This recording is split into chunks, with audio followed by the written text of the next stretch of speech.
Chez Naïma, 32 ans, tout ou presque a été acheté à crédit. Alors j'ai acheté l'ordinateur en 10 fois, sans frais. Ça vaut à peu près 700 €, 600 €.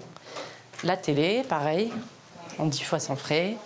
À l'époque, je l'avais acheté 700, pareil. Voilà. Une autre télé dans la chambre de son fils a aussi été payée à crédit, sa console de jeu, une bonne partie de l'électroménager, même les travaux d'aménagement qu'ils ont fait eux-mêmes et qu'ils ont financés auprès des magasins de bricolage. Tout ce qui est sol, mur, peinture, papier peint. Et j'ai fait des crédits auprès de magasins de décoration, de lino, de papier peint.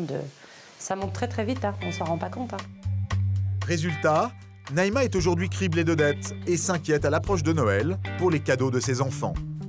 Chacun d'eux a une idée bien précise de ce qu'il désire.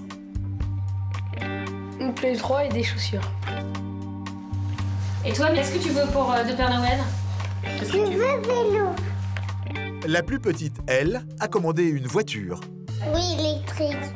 Les petits sont insouciants, mais le plus grand a bien compris que le Père Noël risque de ne pas passer cette année. Mais je les entends tout le temps quand ils sortent les boîtes aux lettres et tout ça. Qu'est-ce qu'ils disent? Je sais pas. Par pudeur, l'adolescent n'ose pas en dire plus. Mais en rigolant, il finit par vendre la mèche. Il est parfaitement au courant que sa maman n'arrive pas à faire face à ses dettes. T'attends, tu t'économises, après tu payes cash. Voilà. Vas-y, redis-le ça en face. Voilà, il a attendu, on économise et on paye cash. Est-ce que tu vas essayer d'éviter les crédits?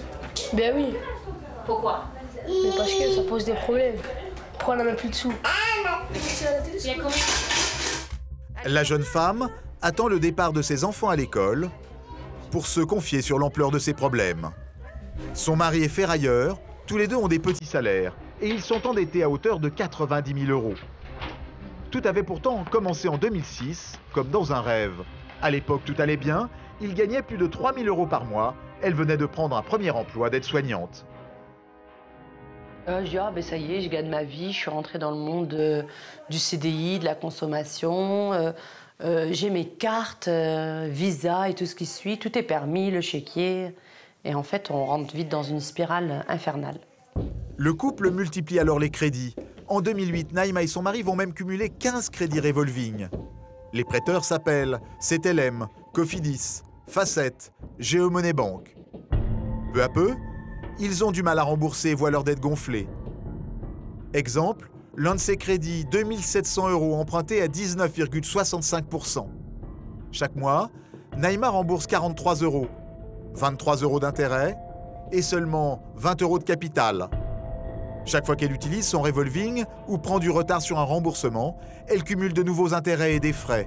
Résultat, elle doit aujourd'hui 2 925 €, 225 € de plus que le capital emprunté au départ, après 4 années de remboursement.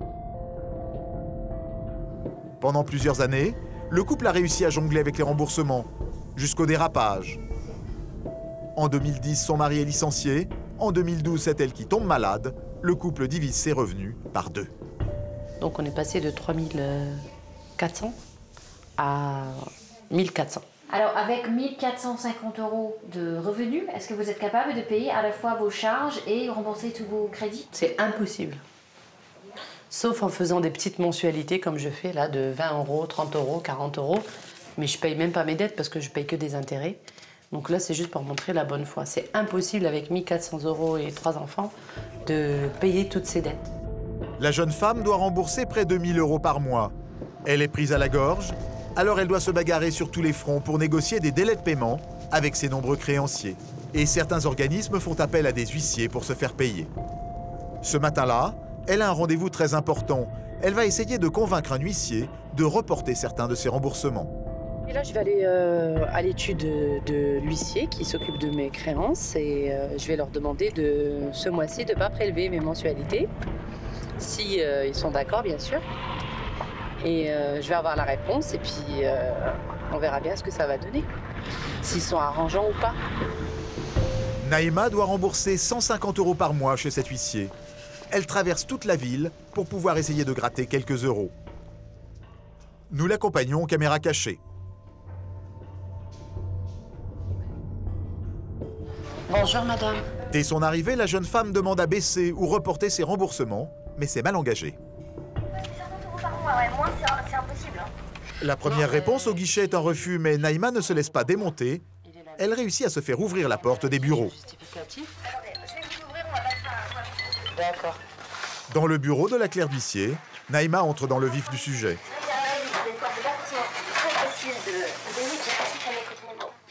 Vous croyez que je peux négocier quelque chose, au moins pour son mois de décembre, qu'il ne prélève pas? Moi, je voulais vous dire. Pourquoi? Pour mon cœur, vous voulez dire ou pour Pour vous, tout ce que j'ai avec vous ce mois-ci, vu qu'en général vous prélevez. Elle n'hésite pas à faire jouer la corde sensible et à la veille des fêtes, à évoquer ses enfants. Et je voulais profiter un petit peu, juste ce mois-ci pour mes enfants et tout ça. Et ça marche. L'huissier se laisse fléchir. Là, sur ce mois-ci, on passe, mais par contre, il faut absolument que les mois prochains, il y ait bien des versements. Alors, Vous aussi, c'est une bonne nouvelle, on peut négocier avec son huissier. oui. Incroyable, le rendez-vous improvisé se termine en réunion presque cordiale. Si vous avez un taxi, vous appelez. Naïma a réussi à récupérer 150 € pour son budget ce mois-ci. La jeune femme s'avoue elle-même étonnée par l'expérience.